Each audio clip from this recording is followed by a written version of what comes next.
Sports. We are Baltimore. We are St. Louis.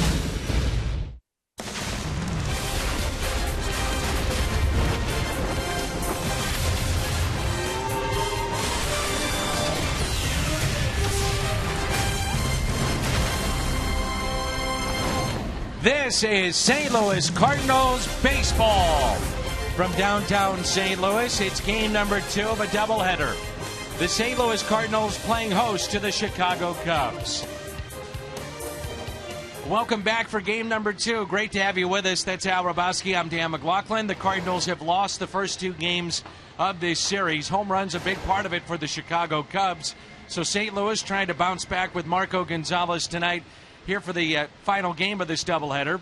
And the Cubs really have played well and hit well in this series. Yes, they have. They have not hit for average, but they've scored 12 runs. The 7 home runs have been huge. Their starters' ERA has been outstanding. And Shelby Miller was good last night. He goes only 2 runs allowed in his 7 innings of work. But Masterson was not good. But you got to say this offense has to get going. Tyler Lyons really did a great job for the Cardinals in Game 1, saving the bullpen. Ernie Banks always said, let's play 2. That's what we're doing in St. Louis tonight.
for game number 2 of the doubleheader here tonight at Busch Stadium.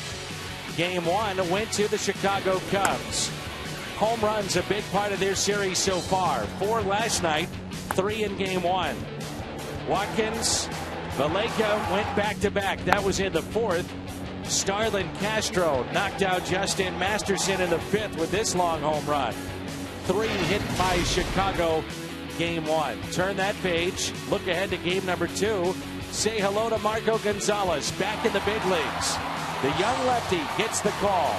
First pitch next on Fox Sports Midwest.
Cardinals baseball is brought to you by Budweiser, the official beer of Major League Baseball. Here's to Budweiser, here's to baseball. Come in and visit Mid-American Chevy dealers and make your move to Chevrolet today.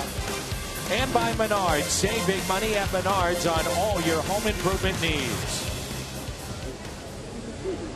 Oh, yes. Okay.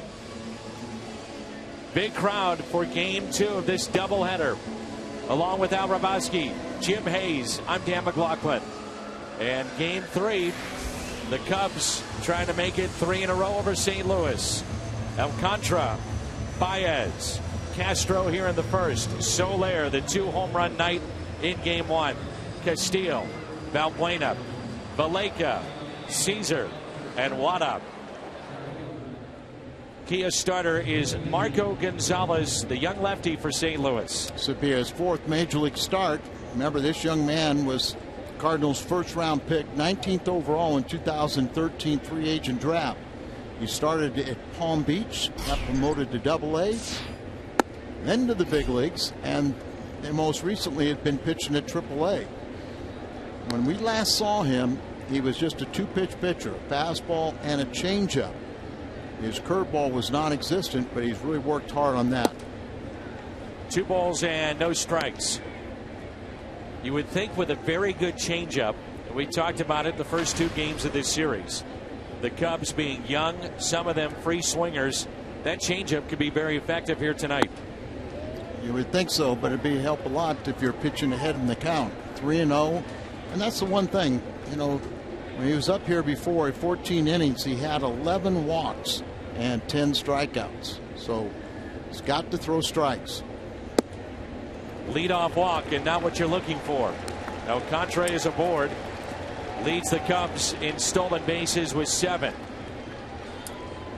A look at the Cardinals defense with Holiday in left, Peter Borges in center, Oscar Taveras in right. So center field, right field, different look for game 2. Then it's Matt Carpenter, Daniel Descalso playing shortstop, Colton Wong at second base, Matt Adams at first, Yadier Molina behind the plate. Another big ovation for Yadi moments ago. Here's Baez, and he looks at strike 1. This season hitting 194. Baez and some of the others may have faced Gonzalez, so he may know them and they may know him. But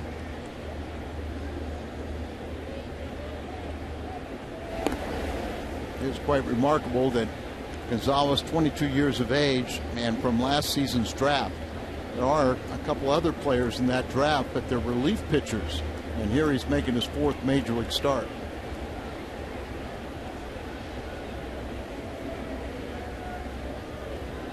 0-1 pitch. Center field. Borges comes in a few steps, makes the catch. Alcantara is back to the bag at first. Toyota keys to the game from Al Rabaski. Well, Gonzalez has to have a quality breaking ball. He has to be able to throw that breaking ball, and that'll give him 3 pitches. Remember, his fastball has good location with it when he's on, but it's only about 90 miles an hour. And the offense has to start grinding out at bats. They've got to start hitting the ball. They've got to start scoring. They have to get walks, whatever it is. They've got to work the pitchers. Starlin Castro. Home run in game 2 of this series. He's now up to 14 and swinging one of the hottest bats in this lineup in the month of August. Overall at 290. First pitch is taken low. Rob Drake is your home plate umpire. Gabe Morales is at first. Joe West, the crew chief, at second base. Stu Shearwater is down at third. So they put a veteran in. That's Drake what they did. Yeah, that makes more sense. Behind the plate. That's it out of play. So Alan Porter, who is game 1 home plate umpire, he gets the day off. Drake was over at second base, and now he gets home plate.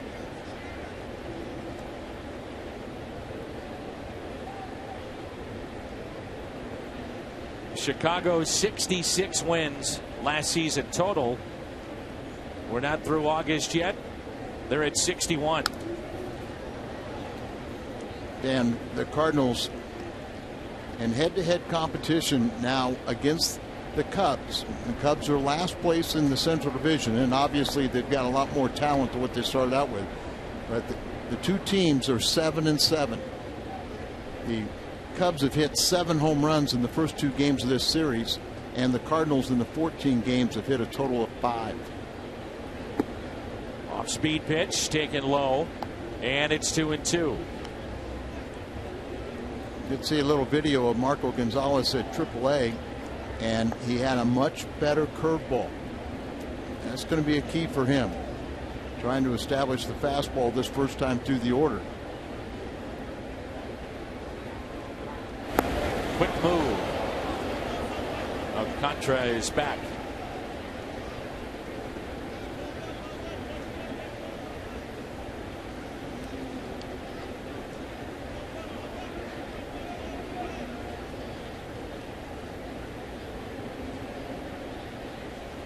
The 2-2. Off-speed pitch into center. Borges over. Won't get there.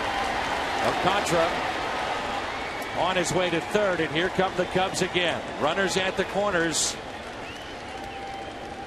And only one out. Jorge Soler will be the hitter.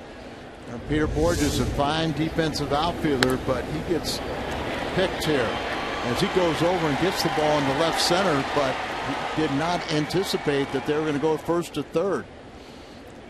There's the breaking ball. It's a little bit out of the strike zone, just reaches for it and dunks it into left center. Or he anticipated it and did not want to put another runner in scoring position. Well, yeah, he thought he couldn't do it, but most of the time if you come up very aggressive, get to that ball and throw it, that'll stop him. Soler looks at his strike. He does have the double play in order.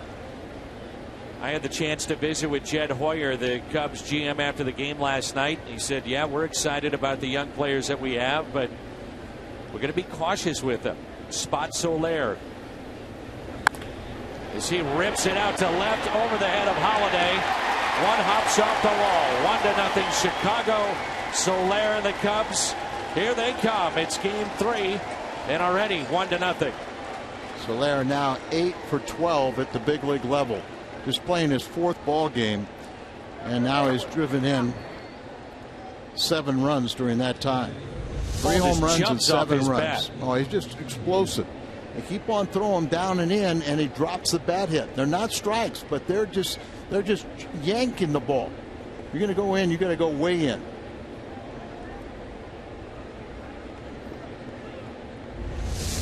Corners are in. Runners at second and third. Now the middle infield.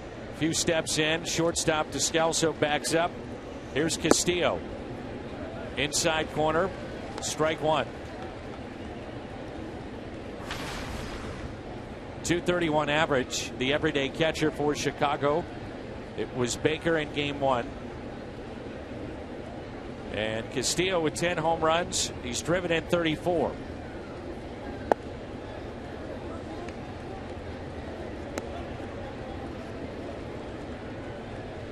For the most part, the Cubs are laying off this changeup early on.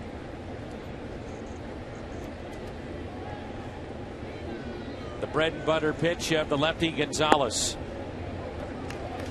Another changeup floats in for a strike. Unless he's going to go 3 consecutive changeups, they're going up there knowing they're going to get a fastball. And remember, he tops out about 90. So they're in the driver's seat.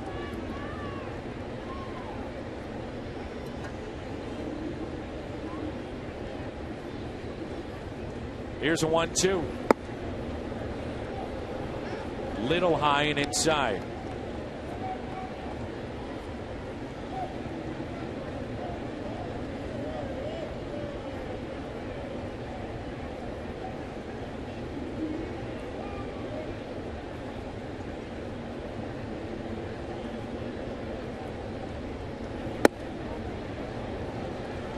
Count runs full.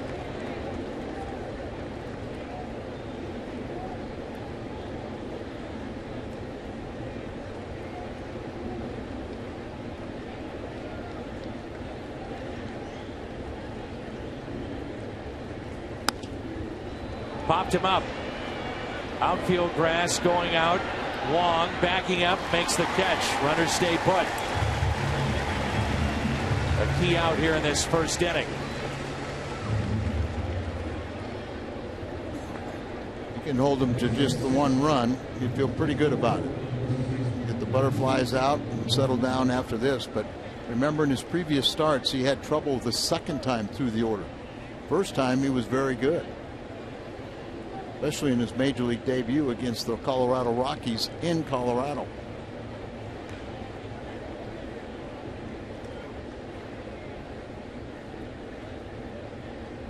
Runners at second and third. Here's Valbuena.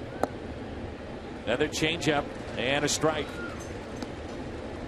Valbuena homered in game 1. He's up to 14, batting .240.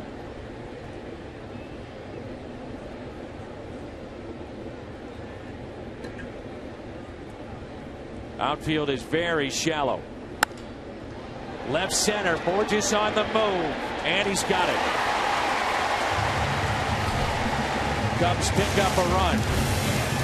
Cardinals coming up in the home half of the first.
To the home half of the first. And the Cardinals trailing 1-0 as Matt Carpenter will lead it off for St. Louis, followed by Colton Wong and then Matt Holliday. Adams will bat cleanup. Then Yadier Molina, Oscar Taveras, Peter Borges, Daniel Descalso, who played about half the game. The first game of the doubleheader, part of a double switch. And then the pitcher can swing the bat a bit. And that is Marco Gonzalez. And Al's going to tell you about tonight's starter, the lefty for Chicago. Well, he's 33 years of age. He was a star in Japan. One year he was the MVP when he won 17 ball games. So he had 7 seasons where he won at least 10 games. Came to the United States and pitched 2 years with Baltimore. In his first year with Baltimore in 2012, he had Tommy John surgery. And he is 4-1 here at the big league level. He was a AAA All-Star in the Pacific Coast League before being called up. And matter of fact, the last time he pitched was against Baltimore, the team that he originally signed with in the minor leagues, and he had a no-hitter until the 7th inning in that ball game. He doesn't throw very hard, but he has really late movement on his pitches. Tsuyoshi Wada. First name spelled Tsuyashi. Tsuyoshi Wada. And a strike to Carpenter. Hitting .278. 7 home runs. He's driven in 50. You know, Matt is really the table setter for the ball club. August 13th to 23, the Cardinals were 8-2, and they scored 10 games of 4 runs or more. And they were led by Carpenter, their table setter. He hit .357 and had a on-base percentage of .396. But from August 14th to now, 6 games, they have not scored 4 runs in any of those games, and Matt is just 2 for 21. He is the table setter.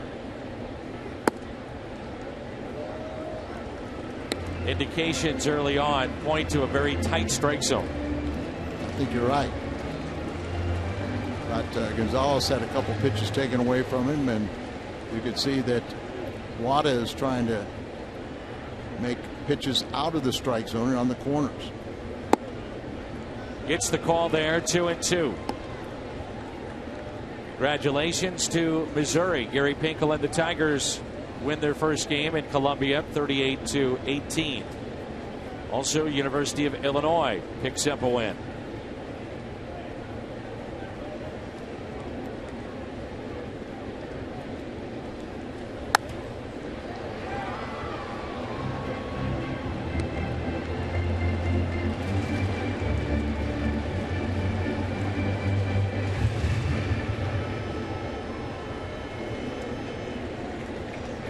Not very big.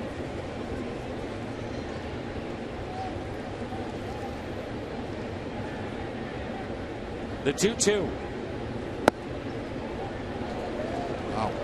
Good batting eye there by Carpenter. And that's a couple of times already in this at bat. First of the night for Wada to see anybody. He's looked back into our home plate umpire. Wada listed at 5'11", 180. Might be generous on both sides. 3-2 pitch. He walked him. Good at bat. Cubs defense with Matt Caesar in left field. Alcantara is in center. Soler is in right. Valbuena, Castro, Baez, Valenca along the infield. Wellington, Castillo behind the plate. Wada on the mound. Around the Horn is brought to you by Dobbs. If he was missing, it wasn't by much. No, you're absolutely right. Said in the Toyota Keys, you got to grind out at bats. You got to get on base somehow, some way, and keep the line moving. Here is Colton Wong. Lines it to short, and a catch and an out. You can see Castro tried to drop it and turn it into a double play, and the second base umpire, Joe West, was saying, No, they wouldn't allow it. Not going to happen.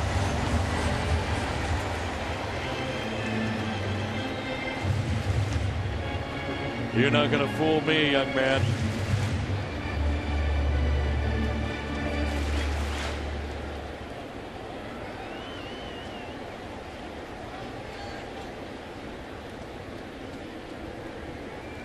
Here's Matt Holliday in a short lead at first. That pitch at 90 miles an hour. We have seen 3 starters from the Cubs that do not throw harder than 91, 92 miles an hour in this series. We'll get another one tomorrow with Travis Wood. Yeah, you don't walk people and you got enough pitches and you keep them off balance. You don't have to throw hard. Here's the 0-1. And that's taken for a ball. 1 ball and 1 strike. But the back end of games for Chicago, that's a different story. Their last 32 games, the bullpen has an ERA collectively at about 1.5 runs, and they have got some hard throwers that come out of their pen.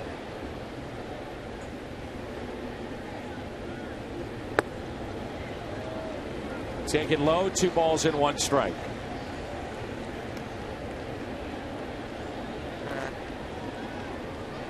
The Cardinals face a pitcher for the first time. We have seen they have their issues, and you wonder if it's because of a lack of video or scouting report on a particular pitcher. But Wada, that shouldn't necessarily be the case. Al gave you his credentials before. He's been in the big leagues. Now this is his 9th start here at the big league level, and so that shouldn't be the factor, but really it just seems like the first time we see a guy, and it's even more complicated if they're left-handed. A 3-1 pitch and walk number 2.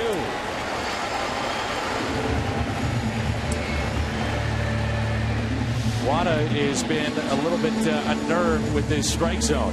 Last 5 seasons when facing a starter for the first time, what the Cardinals have done this year, 13-12. A year ago, they were .500. The team average, the lowest point, 256 runs per game. That's also the lowest point it's been at, under 4. And now Chris Bosio out to calm down his starter a bit. Very slow walk from the Cubs dugout to visit with his catcher, it looks like, and I'm sure he's asking him, strike zone. Is the strike zone tight? Is he missing by a lot? Are these legitimate calls? Chris Bosio, 11 years pitching in the big leagues with the Brewers and the Mariners, and they're waiting for the home plate umpire to come on out. Usually a manager is the one that wants to have that conversation with home plate umpire. They may be talking to his pitcher, but they usually will have a comment for the home plate umpire. He was looking at him as he left. Yeah. And it looks like Wada understands enough English and also maybe even fluent in Spanish, the way he was talking with some of the Spanish players also. Runners at first and second, and it brings in Matt Adams. Only 1 out. Adams hits it on a hop to second. 4-6. Throw is wide. Carpenter coming home. This game is tied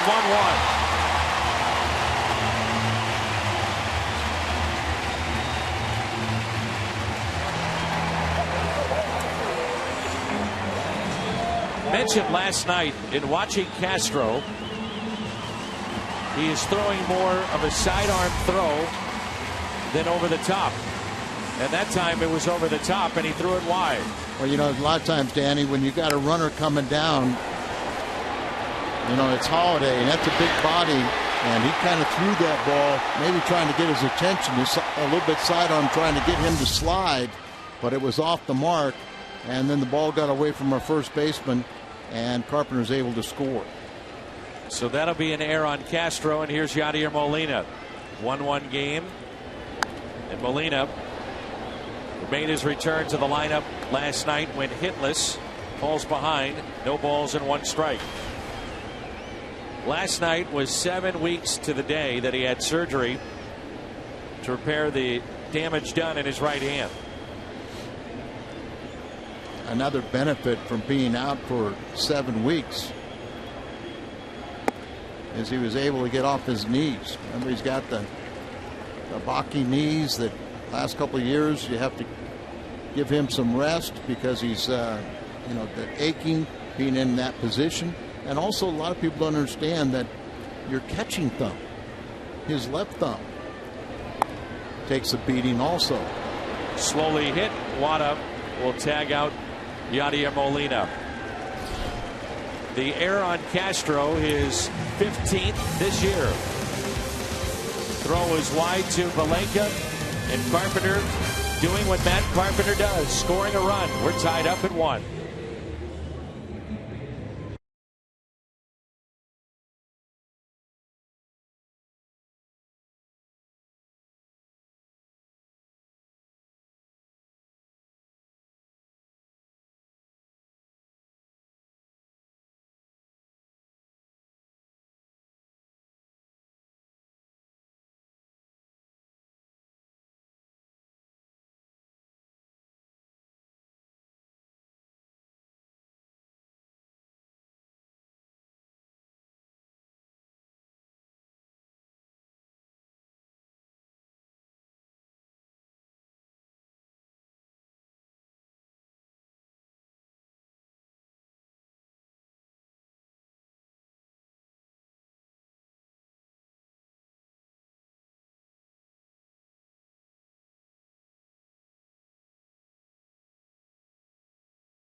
After the game, what did Justin Masterson have to say about his start? Not happy with it, Dan. Another rough one for Justin today, his 6th start as a Cardinal. You know, the Cardinals were trying to help him simplify that delivery through from the stretch today, but the results were no better. 5 earned over 4 1/3, 3 solo homers, just 4 ground ball outs. Not good for a sinker ball pitcher.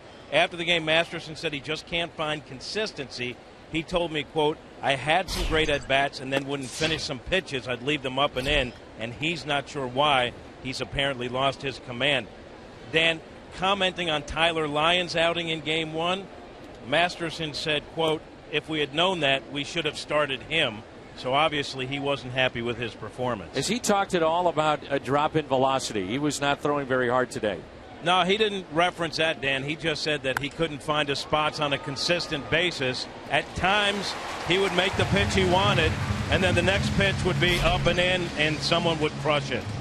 How about his next start? That's the big question, I think, right now surrounding Justin Masterson. Mike Matheny was asked that after the game, and he said at this time they're not ready to make a decision on that. But, Dan, I got to tell you, Tyler Lyons looked really, really good today.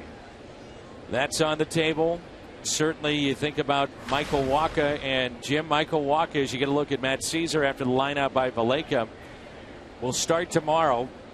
After that, if all goes well and there's a base hit into right, could Michael Wacha be in the big leagues? Yeah, there's a chance. You know, talked about possibly if there's some minor league season, have him do another rehab outing there. But John Mozeliak has also talked about just getting Wacha here and having him do one of those piggyback starts, Dan, where he goes 3, 4, 5, whatever they feel comfortable with, and then a reliever comes in for multiple innings to back him up. So we'll have to wait and see, but they're excited. And John Mozeliak said that Wacha looks physically great. He's in great shape.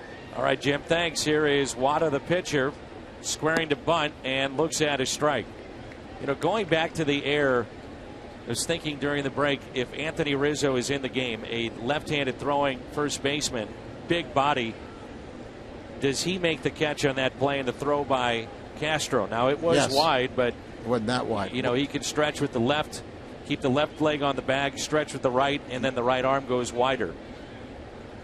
And that ball had a lot of glove, but you very good point, because it was a right-handed first baseman. You know, he tries to shift that way, but he's trying to backhand it. Doesn't have the same stretch, and it did hit his glove and then trickle out.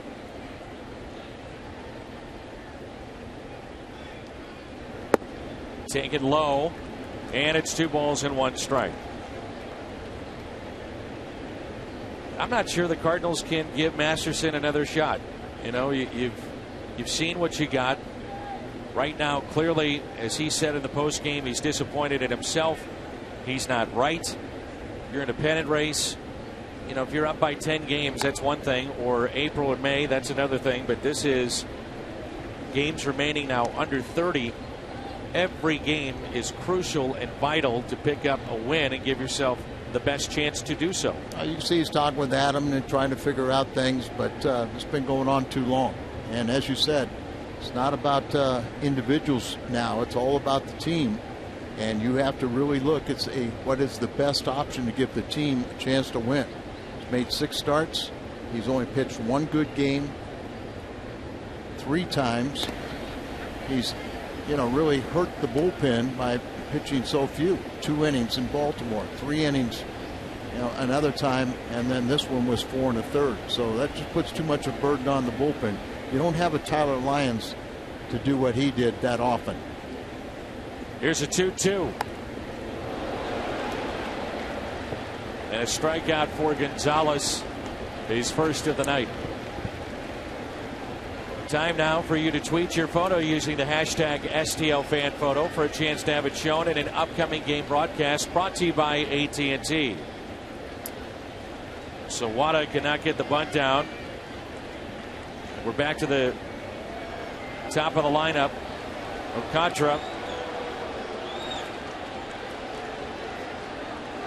They're talking about the count right now, and this is, if you're wondering, something that is reviewable. If they needed to go back and look at the count, they could do so. Unless I'm wrong, I thought that was strike 3.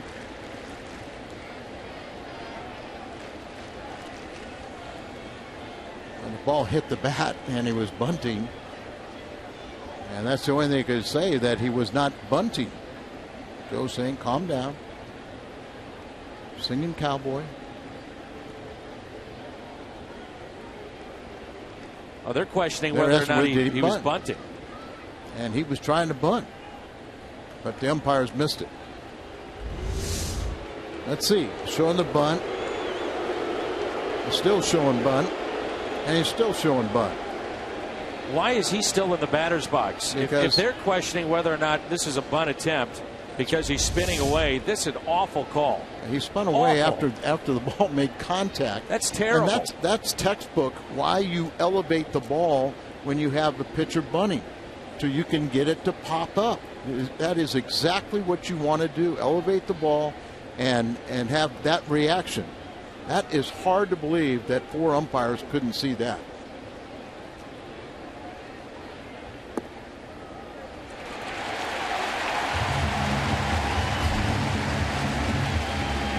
So Gonzalez gets strike 4 on Wada. New rule in the game, apparently. Well, we've seen it before with John Jay. Wow. And that situation wouldn't be reviewable because they were saying he wasn't bunting. He was trying to get out of the way of the pitch after it hit his bat.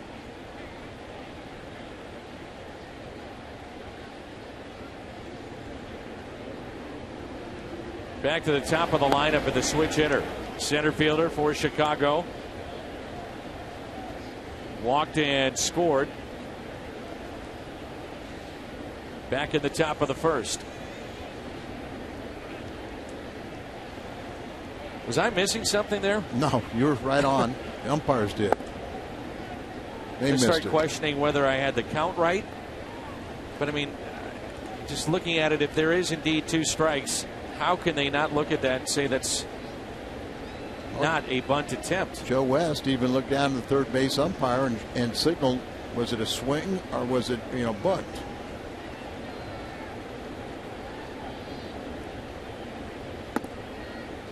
So here we go, pitch by pitch on Wada. There's strike one. 1-1. 2-1. That's strike two. Strike three. That's the rule, man. And then he took a strike back down the middle.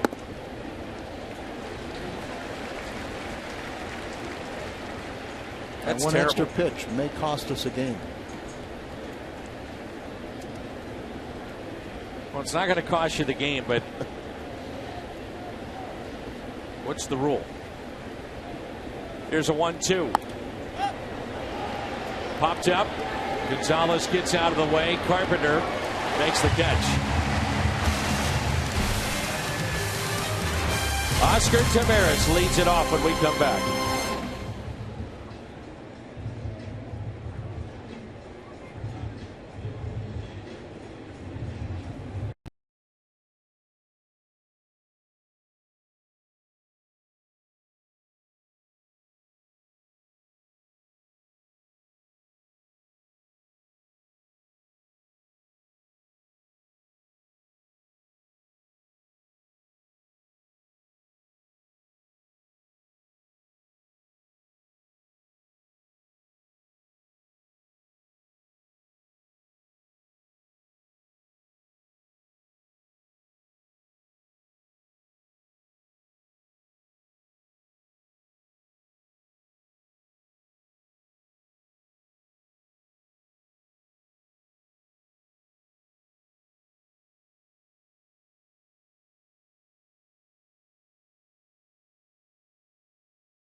The pros, 25,000 fans ages 16 and older receive a digital desert camouflage Cardinals cap, similar to the one worn by the Cardinals on Memorial Day. Get your tickets at cardinals.com/promotions.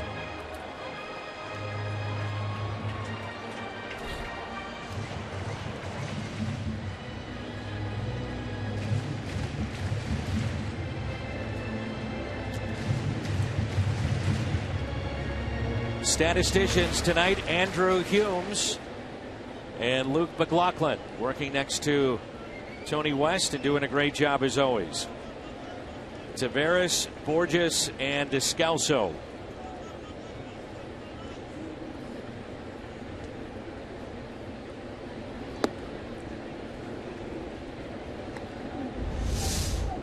Here's Adam Wainwright. He's going to give us our answer. Okay, so you do this, and then you do that, and then, okay. Nope, that's a swing. Yeah, I'm still in there. They're still bunting.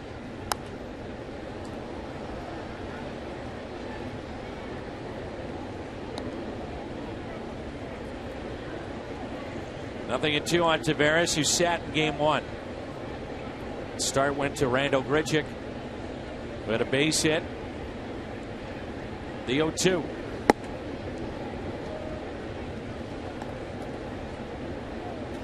I think when you see the young players of the Chicago Cubs, watch Oscar Taveras as a cautionary tale. I mean, Oscar could go on a tear here in the final month. However, so far, he has not. He strikes out against Wada. The expectations are so high on these young players. wait until they get a bunch of at-bats in the league, and the league figures them out, and then they have to make the adjustment to what they're doing against them. That's a very good point, Dan. You know, they've been playing every day. They come up here, you know, they're just sky high with confidence to get in the first shot. The big leagues, nobody really knows them.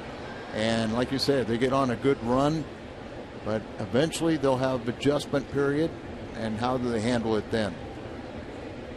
One out and nobody on, and Borges lines it, and what a play at second base. Wow. Outstanding play by Javier Baez. He dove backwards to catch that line drive. First of all, how did it miss Wada, the pitcher? Just a vicious line drive up the middle of the bat of Borges. And then he dives towards the outfield and snares that ball. Just an outstanding play.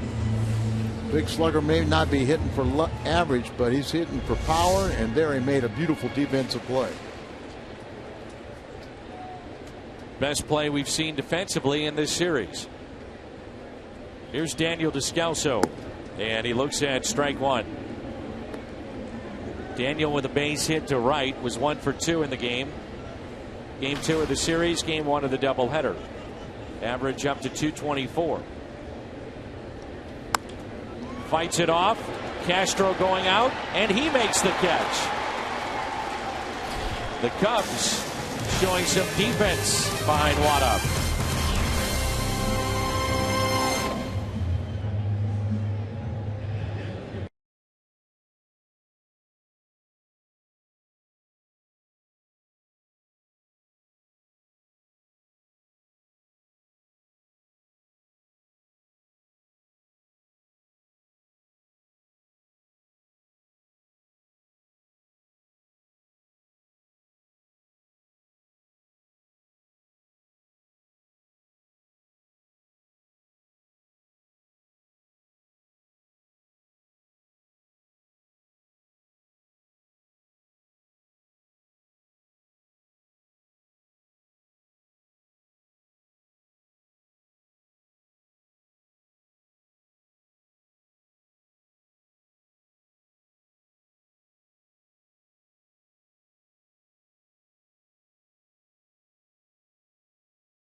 Brought to you by Schnucks, your neighborhood hometown grocer for 75 years.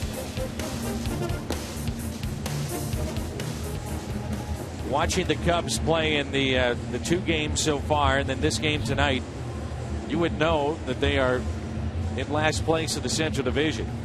Not at all. They have played very spirited baseball.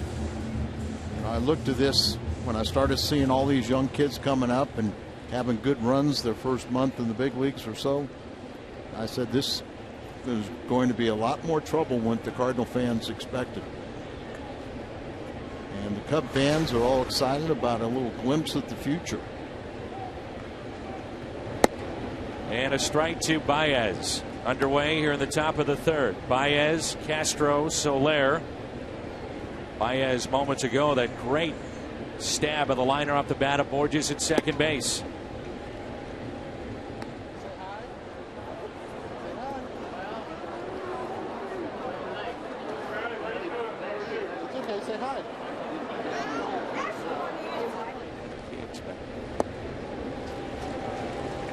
There's what you're talking about, a changeup with free swinging guys up there, especially if you can keep that ball away from them.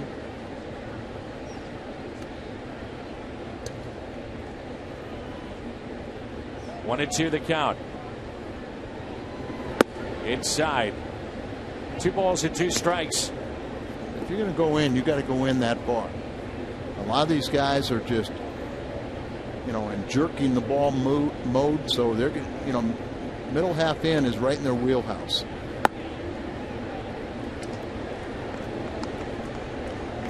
Bob Gibson's a pretty good teacher, and Bob Gibson would never want to throw inside unless it was off the plate. Off the plate for a purpose. What he wanted to do is get you in and throw inside and then get you out away. A good changeup there. Strikeout number 2 for Gonzalez. Little cutie was born in the 4th inning of game 1 of the doubleheader.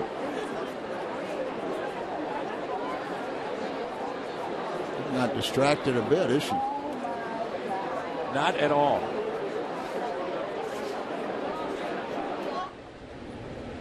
Let's play 2. Ernie Banks. As Castro takes a ball in the dirt. And at the end of Ernie's career, and it was a great Hall of Fame career, 512 home runs, but he didn't play in those both ends of the doubleheader at the end of it. He would always say it, but he didn't play in both ends. Ernie Banks came up to visit with us when we were in Cincinnati a couple of years ago and had his jersey uniform top on and was promoting something with Major League Baseball. But man, was he energetic and smiling and loving. I just wish he would talk a little bit. He was talking our ear off. That was fun, though. Here from the good great guy. Good guy. Ernie Banks. Liner into right, Taveras for out number 2.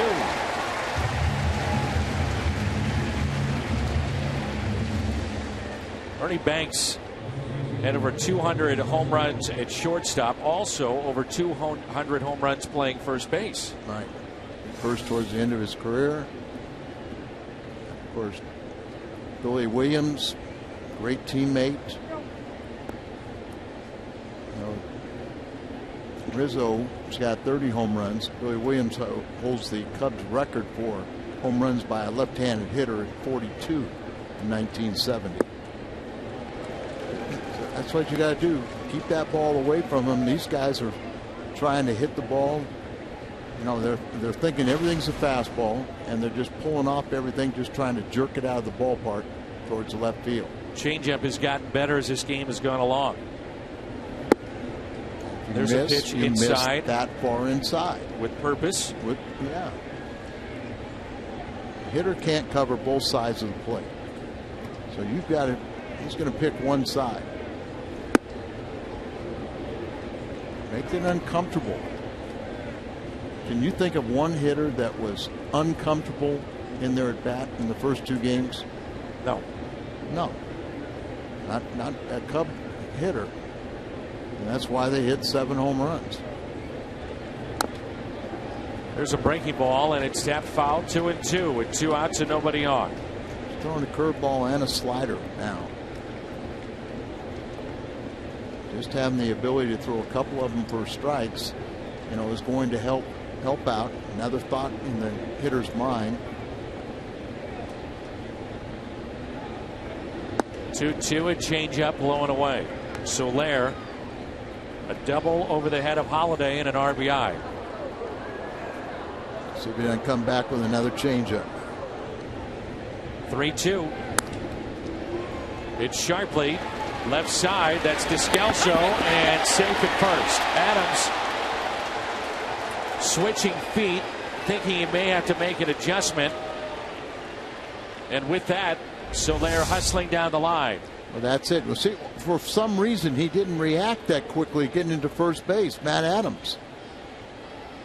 For whatever reason, now they had a shift on him. It was probably playing. He was the only one on the right side of the infield and probably racing that much further back to first base, threw off his timing, and he missed it. And give Soler a lot of credit because he was definitely hustling.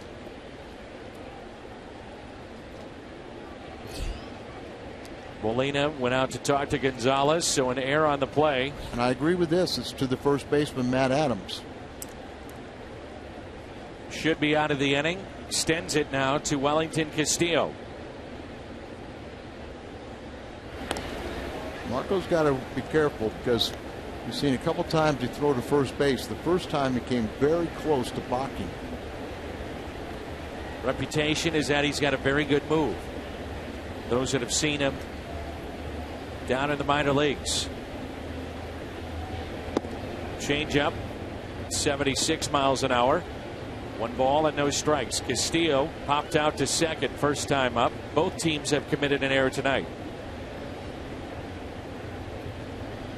Play was just odd in how it developed. 7th error on Matt Adams. 1 ball and 1 strike. Like I said, Matt was the only infielder on the right side, so he had a much longer run, and that's why we didn't see him come into the pitcher until late. And then he just got tangled up with the bag in his footwork. There's another good changeup. They say that Gonzalez in the minor leagues this year, it wouldn't surprise you one bit if you'd see him throw 3 or 4 changeups in a row. Used to be an old theory that you never threw changeups to a bad hitter. The reason being?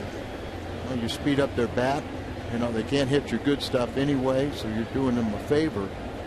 But then when people started really incorporating a good changeup, then you started seeing the doubling up, and sometimes 3 and 4 times in a row. Popped up. Adams. Foul territory. He's got it. Gonzalez is settled in.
Due up for St. Louis.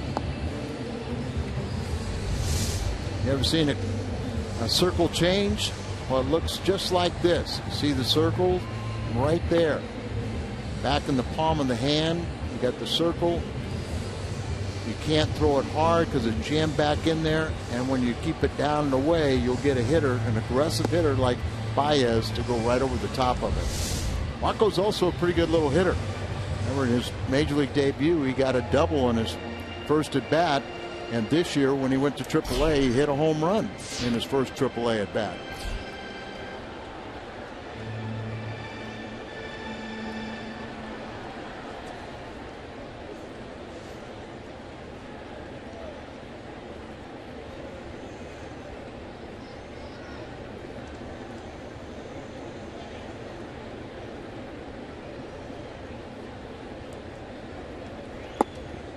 And a strike. Gonzalez was a two-way player at Gonzaga, pitcher, position player. Hit well in college. We told you earlier this season when he made his debut in Colorado. There it is again. It's a base hit. Slapped it the other way. But he's the only player in the history of baseball in the state of Colorado to have won 4 state championships. His dad, Frank, is a pitching coach in the Colorado Rockies organization. He's at the New York Penn League, pitching coach at Tri-City. Matt Carpenter is our BJC Healthcare difference maker. Last 16 games and what he has done. See, he was a table setter in the first. In those 10 games, we were 8-2 and had a bunch of we had 10 games in a row with 4 runs or more. The last 6, 0, as his batting average has gone down, his on-base percentage. The Cardinals have failed to score 4 runs in the last 6 games, and they've had 7 consecutive games where the starting pitcher has not allowed more than 2 runs to the Cardinal staff, the Cardinal team. Want to know the count? Carpenter walked his first time up. Gonzalez short lead at first. Big gap in right center field.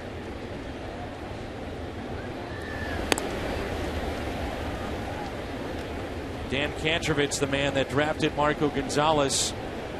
I think you'd have to say that he's hit a couple of home runs with his first 2 drafts and not missing on 2 players that have already made it to the big leagues, Michael Wacha and Marco Gonzalez. Both the 19th pick overall, right? That pitch taken outside. Kantrovitz was an all Ivy League shortstop at Brown University. Dan is from St. Louis, attended John Burroughs High School. Bachelor's degree from Brown University, also a degree in statistics from Harvard. Pretty bright guy. As long as he's bright and picks well. Injuries cut short his career. The 2-0 is popped up. Shallow left, and the catch is made by Matt Caesar.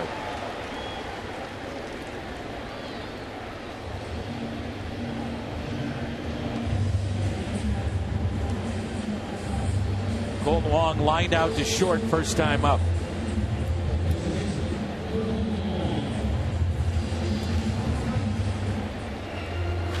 One thing we've noticed as the season has gone on, in my mind, the Cardinals outfield plays as shallow as any outfield in the National League. We just got through with Pittsburgh. All 3 of their outfielders play extremely deep. This outfield is fairly deep. I remember Jim Edmonds used to play a shallow outfield. They wanted him to play deeper, and he said, no, I can go back on any ball, but I'm going to take hits away that are in front of me, and I'm going to help my pitching staff more. With a left-handed batter up and the pitcher at first base, Valleca, not holding him on the traditional style. He's playing behind him, so Gonzalez, his lead is a step or 2 bigger. I agree with this.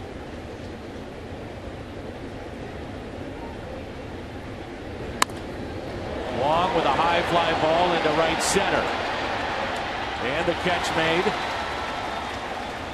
Soler was there as well, and Gonzalez back to the bag at first.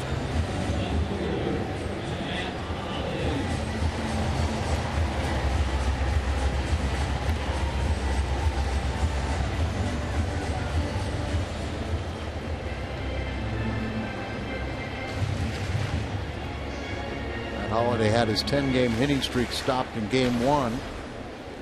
He walked the first time up. Time to start a new one. Season average at 261, 13 home runs, 69 RBIs. Second in home runs, leads the club in RBIs.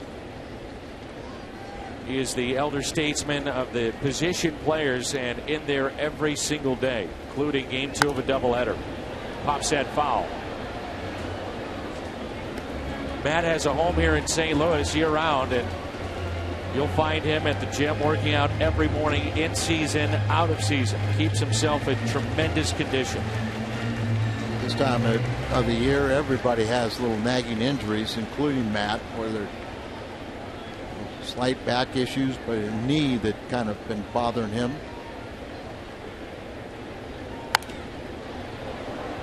And wait till he gets older. How's your body holding up, Al? The body's pretty good right now, except for a knee. Your knee? Got a knee that wait a minute. bone on bone. Back, neck. Can't do too many. Now you've been on the air with neck braces. You can't have any more surgeries on my neck. They're fused at 6 levels. Of course, there is one more.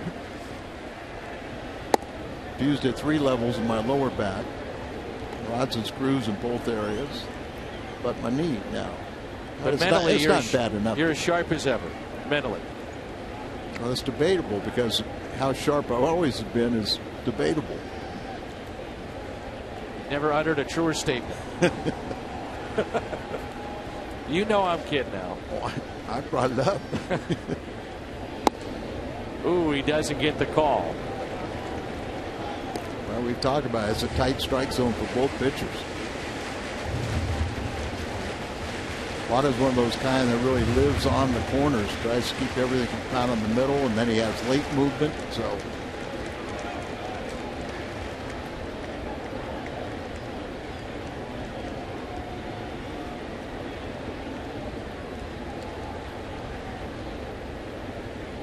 here's a 2-2 pitch. Missed again on the outside corner.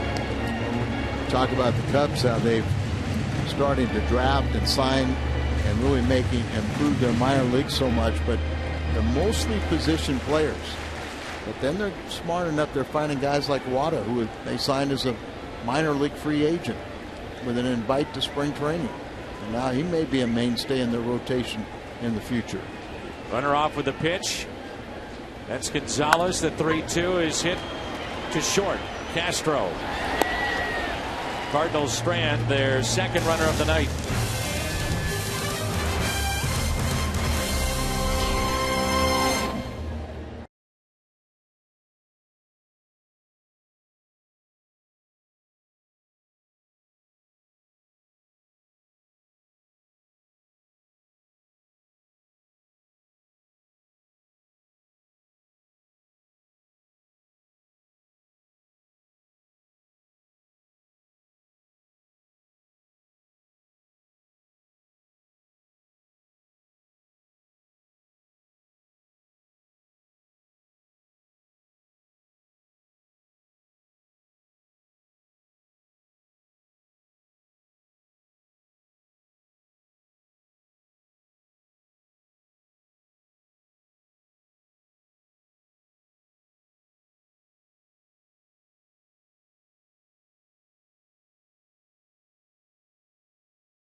Fourth annual star-studded telecast on September 5th.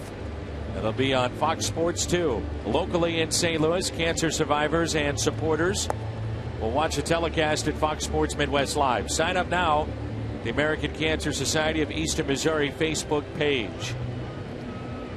Mark Zinn is our resident weather expert. He tells us that rain is coming within the next 10 to 15 minutes.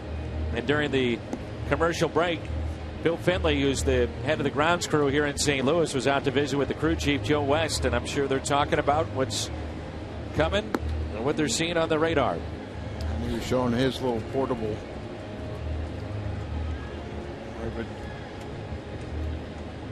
iPhone or whatever it was, but a little radar screen warned Joe West, the crew chief. A lot of kids here at the ballpark, the day-night doubleheader. Luis Valbuena. Fly to center with 2 runners on, back in the first inning. Valleca after that, and then Caesar.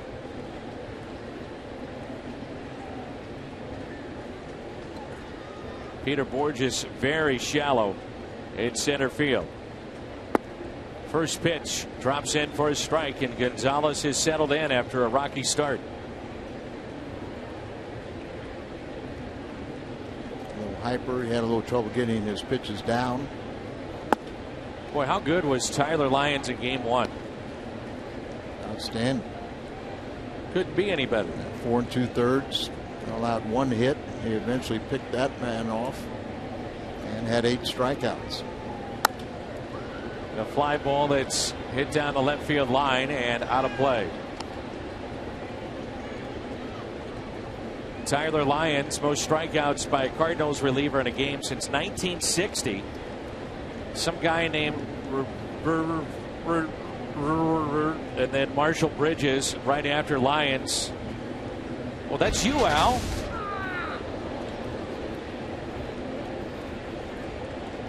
I remember that game. Tell me about it. It was the last home game of the year, and we were playing the Pirates. We got off to a slow start, and I was a closer, and I came in, I think, in the 6th inning, and went 6 1/3 innings, went into extra innings. The stomach. So how many innings did you get in? Went 6 1/3, and 9 strikeouts. And 9 strikeouts. I mean, I gave up some runs and stuff that way too. But in my 7th inning, was a little tired and gave up 3 runs. And Lou Brock made the final out the inning before, and he came in and said, "We're not going to lose this game." Started beating on the bench, and most of the people had left the ballpark. It was in the 13th inning, and they had left. Was this at Busch Stadium? Old Busch Stadium. They were in the parking garages, and they said we started a rally coming back, and people started abandoning their cars right in the spiral exit area to come back into the stadium, and we ended up scoring 4 runs in the 13th to win that game. Oscar Taveras makes the catch. Gets it back in quickly with a strong throw. You can hear it from up here. Teammates yelling to Taveras, tag, tag, tag, as Valbuena thought about going to second base and running on Taveras. He caught it a little funny, but he did get it back in quickly. And his arm, it's not a real one of the strongest right field arms, but it's better than some of the other throwers. Yeah, it's plenty adequate and stronger than most of our outfielders. 1 out. A lead by Valbuena at first. Say Grichuk is a much better thrower. That's the thing, when you hear about such a highly thought of prospect, more times than not all the time, but it's like you see the chiseled young stud coming up, and I'm not saying that Taveras is out of shape by any means, but he's not the chiseled player that some guys are. And I'm not saying you have to be a top major league player, but I would think with a full off season, being healthy, knowing he can compete at this level, he can put up some pretty big numbers before it's all said and done. Still, he's young too, so I think he's going to grow into his body, and he'll tighten it up as he goes along. But I remember one of the first things that John Mozeliak had to encounter was he had to dispel the myth that he was a 5-tool player. Everybody had heard so much about him and this great hitting prospect, they just assumed he's a 5-tool player, and he had to say, no, he's not by any means.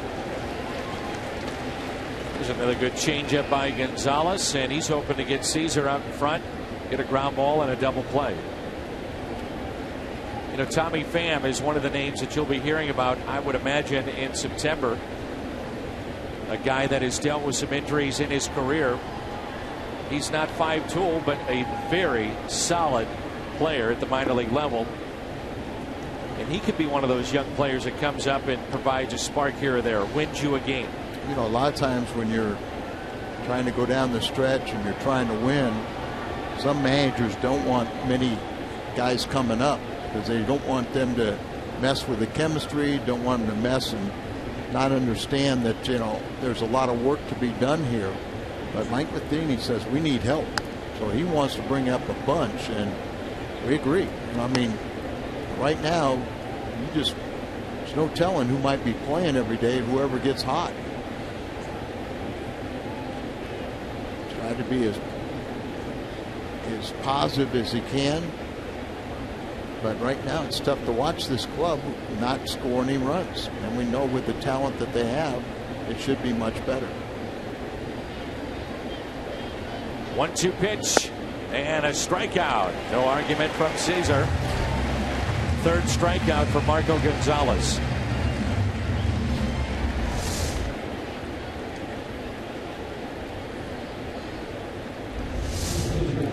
Hitting those spots there, you know, changing speeds. Now when he throws the off-speed stuff, then he kind of freezes them with his little fastball.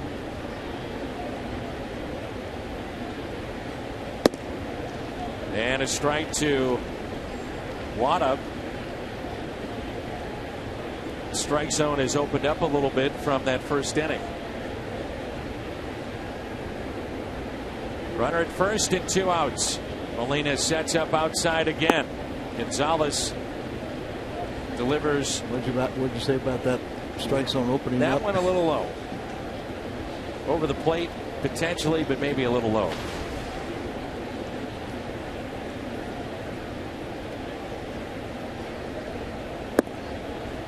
One and 2.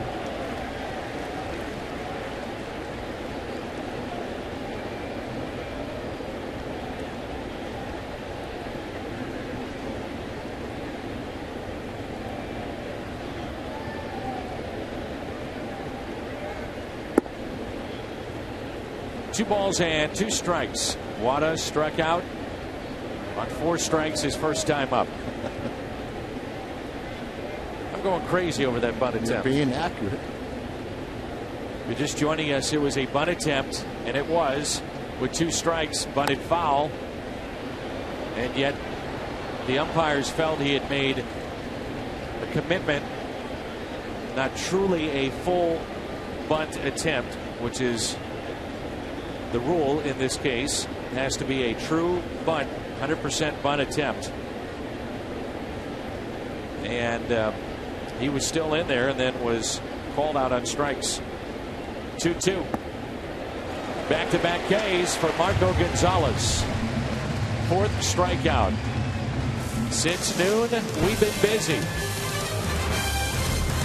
All the way to 8 o'clock.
happening right now.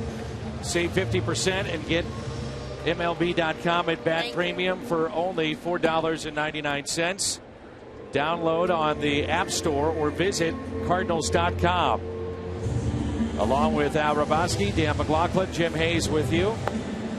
What do you know? Cubs rookies, the lowest ERA, first 8 starts going back to 1914.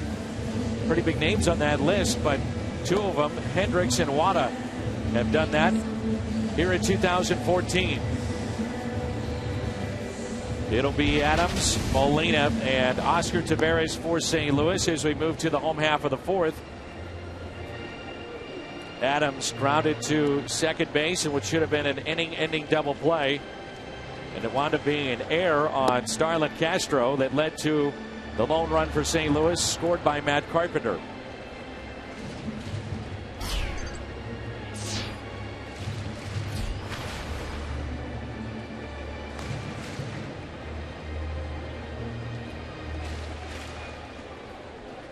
Carpenter has now scored 84 runs. That's 4th best and the 4th most in the National League. It's a tough relationship right there.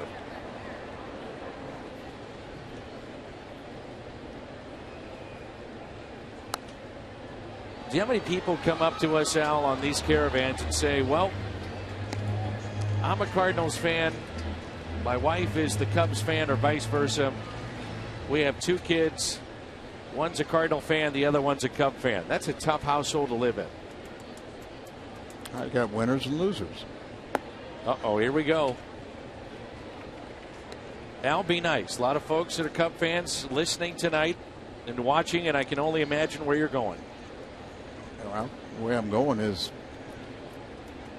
if you evaluated the first 2 games of this series and were to choose which one looked like the better ball club, it was definitely wearing blue. Cubs are wearing gray uniforms, though. They have blue socks. Hats. A couple years ago at Wrigley Field, I got a letter from a family of Cardinal fans, but they told me they were going to be in a suite at Wrigley, where I think there was a son, and he was on this game. He was supposed to choose whether he was going to be a Cardinal or a Cub fan for life. I think he was only 4 or 5 years old, but he had to make that decision. So I visited the box and tried to persuade him to be a winner. Adams strikes out. And of course he chose the Cardinals.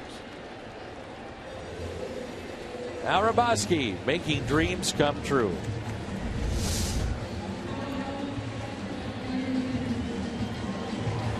Adams has not looked comfortable today. I've been saying that he just needs a day off. One guy that is fresh and his timing is going to be off, and it's shown here at the major league level, is Yadier Molina.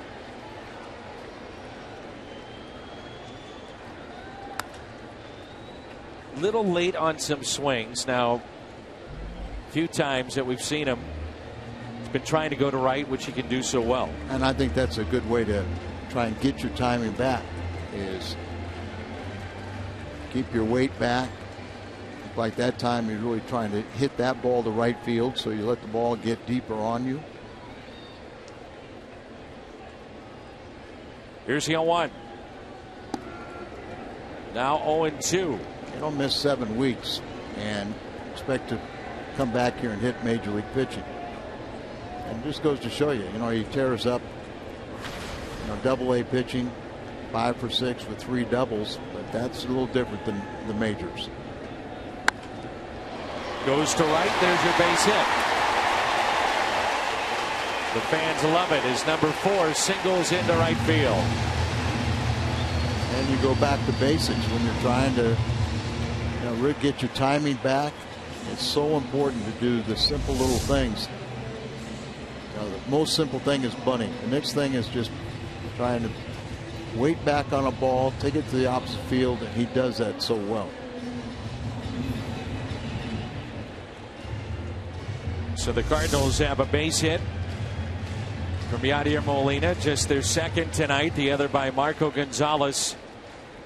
And now here is Oscar Taveras.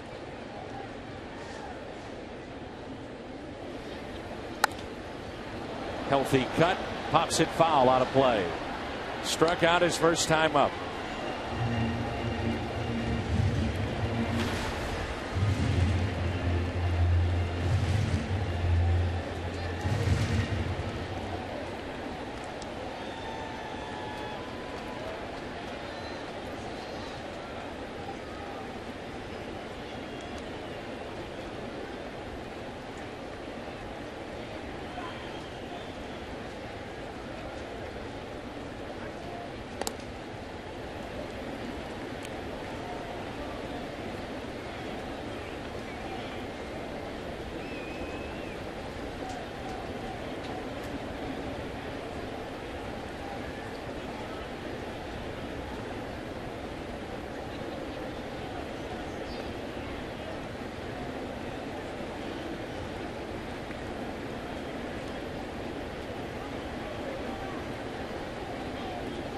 Rain possibly coming. This could be a big inning. Cardinals can jump out on top, break the 1-1 deadlock. Castro trying to entertain himself between pitches. Here's a 1-1 pitch. And Taveras serves it out to left.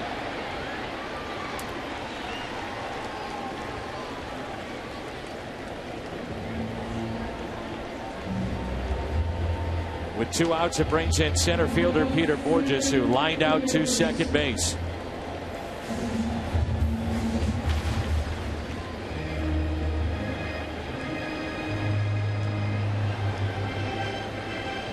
It looked like that smash went right through the pitcher, Wada. He hit up the middle in his first time, and Baez made the great diving catch. Pitch taken low.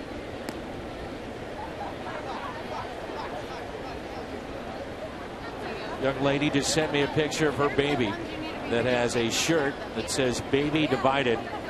Cubs logo on the left, Cardinal logo on the right. It's one way to decide.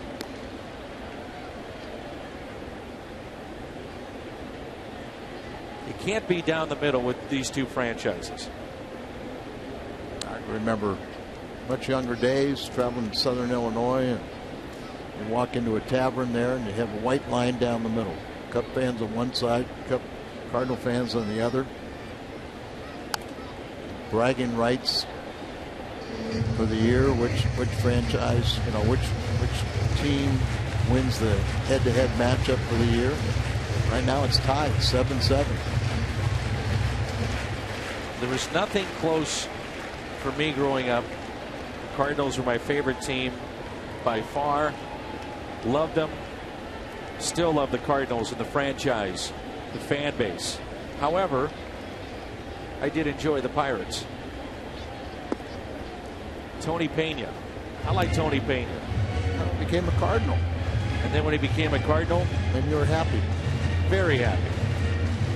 You grew up in Southern California. Yep. Dodgers, Angels, but you were a Dodger guy. Dodger guy over the Angels. They were like the hometown, but if you wanted to go up Mount Olympus, you drove up to Chavez Ravine, went to see the Gods play in the National League. Another line drive off the bat of Peter Borges, but nothing to show for it. He is hitless in 2 plate appearances. 5th inning rolls in.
Cardinals have stranded 3.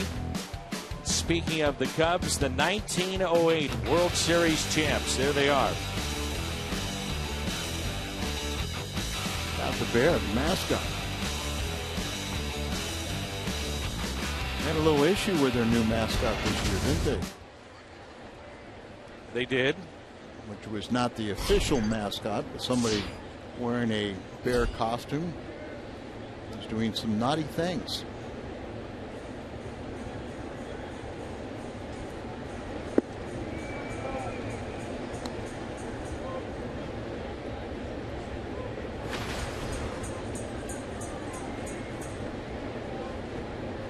You never know what you're going to see when you go on the road, and we've had a couple of really fun weekends in Milwaukee with a Dungeons and Dragons convention. The furries at a furry convention. That was an event unlike any other. And what was the latest one? We're in Baltimore. In Baltimore. Yep. It was whatever it was. And that one had to do more, I think, with cartoons and. I mean, it was a little bit of anything in everybody's imagination where it was appropriate. The outside corner, top of the lineup for Chicago. Alcantara, then we'll see Baez and Castro. They called that one something, and they've been going to Baltimore for several years, but their Knicks convention's in D.C. They'll be right at home there. We were on the team bus, and I could not believe I said, who are these people? And then I said, wait a minute, what's Al doing with them? You were right in the middle of it all. They were fun. Couldn't believe it. Wait a minute, Al. Hop on the bus. We got a game to do.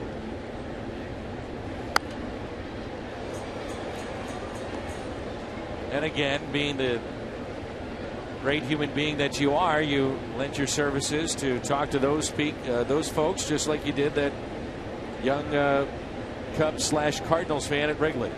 Yes. 3-2 pitch, just missed on the inside corner. Reminder, we have the batting practice pullover that Saturday, September 13th. 25,000 fans ages 16 and older take home a replica BP pullover, just like the Cardinals wear during batting practice. September 13th, Cardinals take on the Rockies. Get your tickets at cardinals.com/promotions. Got to keep an eye now on Gonzalez in his first 3 major league starts. He only threw a total of 14 innings. So going deep into a ball game has not been his strength. A changeup has been effective against Baez. He has one swing, doesn't he? All or nothing. So every pitch is a fastball, and I'm going to swing as hard as I can in case I hit it. That's why he's batting under 200, but he has connected 7 bombs. Here's the 0-1 pitch. And again, the changeup. Nothing at 2. Why would you throw him anything other than that? Had a young Cardinal fan up here in the booth moments ago as you get a look at that circle change and some of the raindrops falling. That young fan by the name of Zach Gross. And he was part of a group from Angels Arms. Does some wonderful work here in St. Louis to help out kids. Got me involved with Angels Arms quite a few years ago, and how come I'm going every year and you're coming every 5 years? Kind of put me on the spot here, Yes, Al. I am. You've done such a wonderful job. Why break the momentum? Here's a 1-2. And it's popped up. Adams. One away. Again out in front. Gets him with the changeup and a pop-up.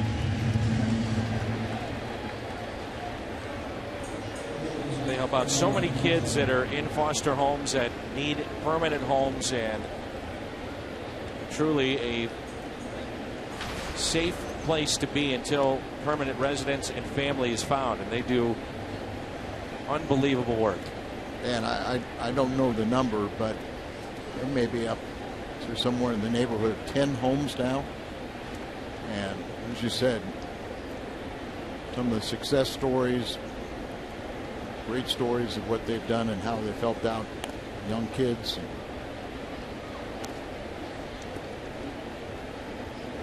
There were two young boys that gave their story last year at the banquet. Both of them went to Dominican Republic. They're about, I guess they're about 17 now, but they were probably around 12 years old. They went with their father to what he told them was a vacation. And they got out of the Dominican Republic and he left them. And they were on their own. And had a tough little time trying to communicate in a foreign country and how they were mistreated and everything else. But now you wouldn't believe those two young men. I saw them earlier this year at the ballpark. Runner goes. Molina to second on a hop, and he got him. Tough pitch to handle, but Yachty, no problem. Guy is just amazing. He's the best in baseball most of the time, and when he's healthy, he just really stops the running game totally.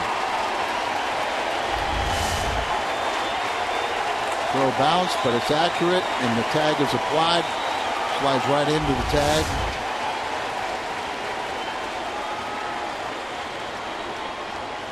Thrown out 17 of 35 base stealers this year. The chance of Yachty here at the ballpark. Another changeup. 1-2. I think Russell Martin has thrown out 21 this year, but probably in more than twice as many opportunities as Yachty's 35. And he's got 17. And a fly ball lifted out to deep left center, but Borges is there. Momentum shift in this game. Possibly. Cardinals looking for a spark. They may have gotten it from Yadier Molina. We shall see. 1-1 midway through 5.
Games, prizes, and free North Star ice cream treats while supplies last in the Ford Plaza, presented by Prairie Farms. We need to find that man right there and bring him up to the booth. Maybe Jim Hayes can find where he's situated. No. Bring him up to the booth. Al will be happy to sign that jersey. I'd be happy to sign the jersey, but bring him on up. Come on. I wonder how long he's been out.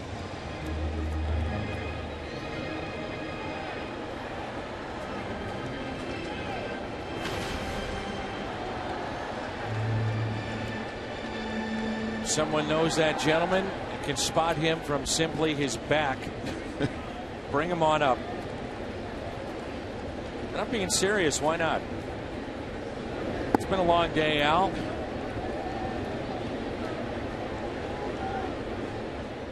They can stay right where they're at. Oh, be careful now. I'm not working with Sandberg or Banks. I'm working with the great Al Raboski. That fan obviously has a deep affinity for you, Al, and is wearing your jersey. And why not treat that gentleman to an autograph and a picture? You know, if he gets up here, that'll happen. 1-2 the count. I know Jim Hayes is somewhere. You can find him. Jimmy's worked long and hard today. Here's a 1-2 pitch to Descalso. About Pat Paris and Ricky Horton doing 2 pre-game shows and 2 post-game shows. I was over there between games. I was over at Cardinal Nation, and I was situated in the Branch Rickey room. As Descalso lines it into left center field. Thinking 2. Wide turn around the bag at first and stops there. Dan, that's how you go. You leave the batter's box thinking 2. You make that wide turn, and then you see the outfielder, if he gets over and cuts it off, comes up throwing, and that'll stop you. But you've got to leave the batter's box thinking 2, and then you put on the brakes.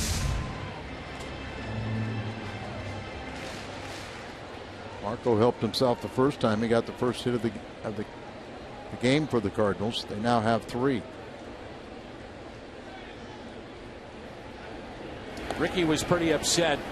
The Branch Rickey room is situated right next to the studio, and I had myself and lovely Libby, four kids. My kids, yep, and couple 2 friends. others, yep. We tore that place up. And Ricky came in and he said, you know, this is where we normally eat. And I said, get out. Right away. He just walked right out the door. Then I went into the booth, and half kiddingly I said, I hope my kids don't break the set. Did they? It was a madhouse, Al.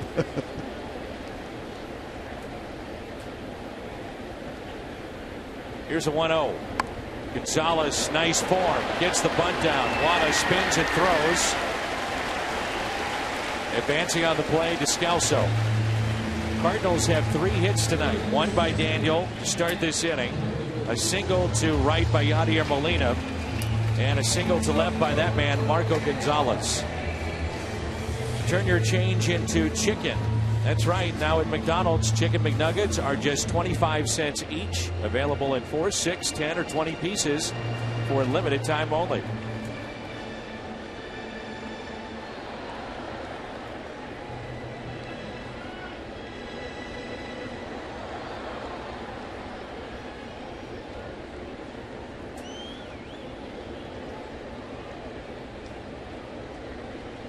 This would be about the time for Matt Carpenter to break out. Cannot keep him down for very long. He's on a hot streak, now a little bit of a cool streak. He is walked, he is flied out tonight. Carpenter looks at a ball low and away. Friday he had a 0 for 16 slump. He broke that with a base hit.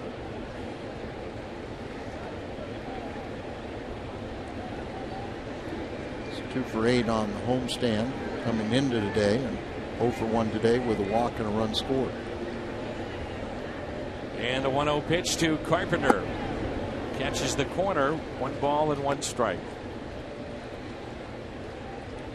Miami leading Atlanta. That's in the top of the 9th, 4-0. They're scoreless, Milwaukee and San Francisco. That's in the bottom of the 3rd. Pittsburgh did win today, 3-2 over Cincinnati.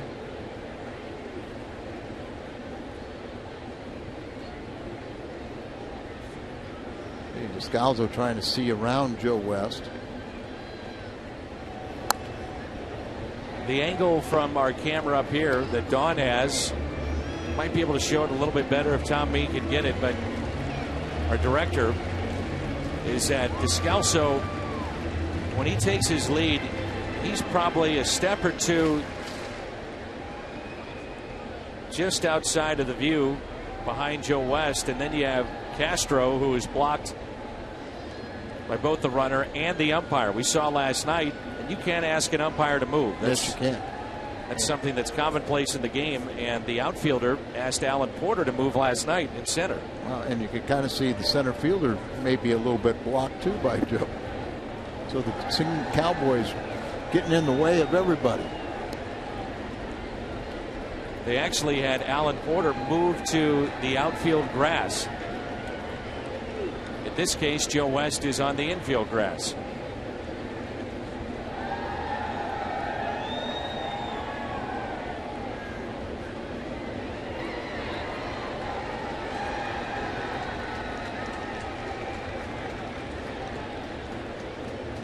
Two balls and two strikes.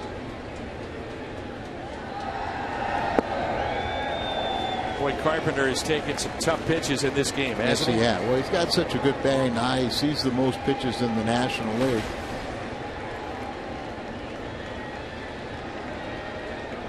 He's scored the most runs in the National League by a leadoff man.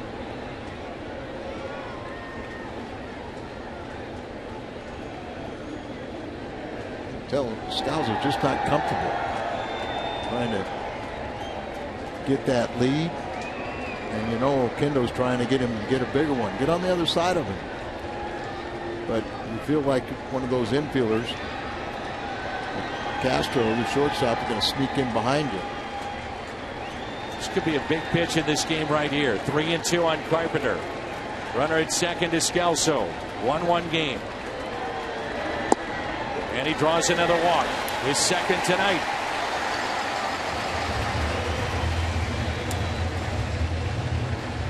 Say that when a guy's been having a little slump, one of the best ways to get out of it is he starts receiving walks to start to see the pitches better. And Mazio, the pitching coach, will make one of those slow walks out to Doctor's pitcher again with one out here and 2 men on. The hitter will be Colton Wong, who is hitless tonight. He's lined out to short and fly to center. Once on tap, we're back at it again tomorrow. Game number 4 of this series. Wood and Lackey. John Lackey 13-8. Budweiser, what's on tap?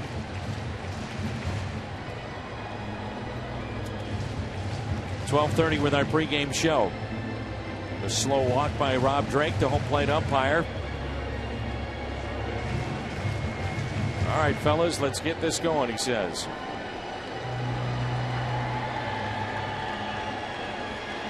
Or doesn't say anything and just stares at everybody.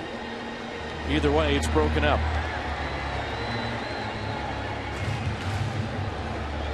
His mere presence broke up that meeting. So powerful. Colton hitting .213 with runners in scoring position.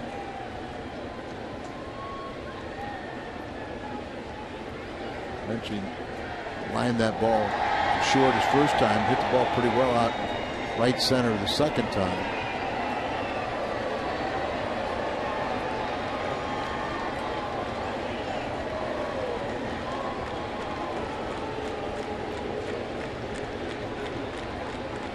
He's got 8 home runs since coming off the disabled list. He's hitting a lot of balls in the air, and rather him get back to hitting line drives.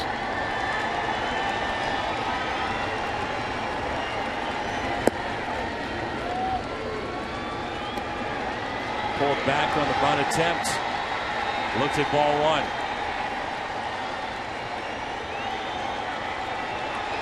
Going for the base hit there.